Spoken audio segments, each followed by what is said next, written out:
What about those close to the Prime Minister? What do they make of this? Rachel Johnson is a presenter and broadcaster and has been a prominent Remain campaigner. She's also, of course, the sister of the Prime Minister. I asked what she made of her brother's approach. I love him very much, and he is a different person in the Commons. I remember once I had a boss who said, put Rachel in front of a typewriter and she's a completely different person. And perhaps if you put a man in front of the dispatch box, he becomes a completely different person. It becomes a sort of bully pulpit. So do you not recognise your brother when you see him there? It's not the brother I see at home. It's a different person. And so it's sort of what it raises this question is it a deliberate, as it were, strategy to whip up, to raise the tempo so much that people feel that they've had their democracy stolen or they've had the vote betrayed, and therefore, obviously whips up the base into believing that if only they cleave to him and the strongman rhetoric and the strongman strategy, they will get what they want. There will be plenty of people listening to him, listening to you and thinking, look, we support him. We support what he's doing. We're not being whipped up by it. Look, I get both sides of it because I am his sister.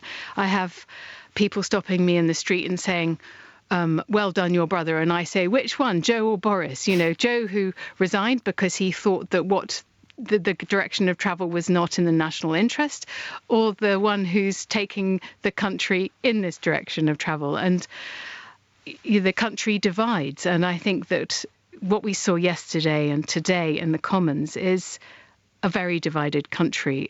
But to say that Parliament is at fault is not helpful, because Parliament is also divided and it's reflecting the division in the country. So do you think it is dangerous to pitch the people against Parliament?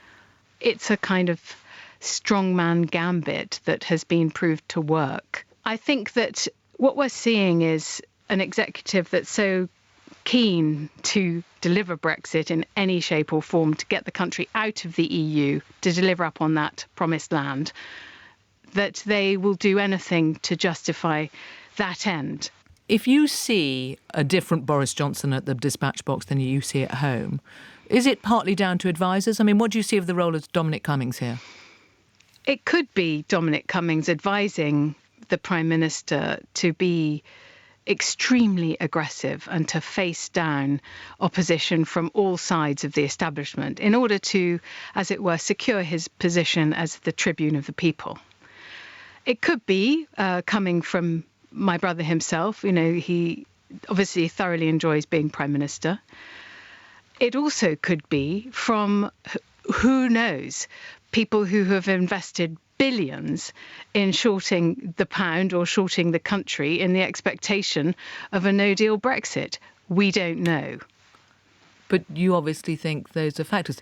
Do you think your brother is enjoying this? I think he's loving it.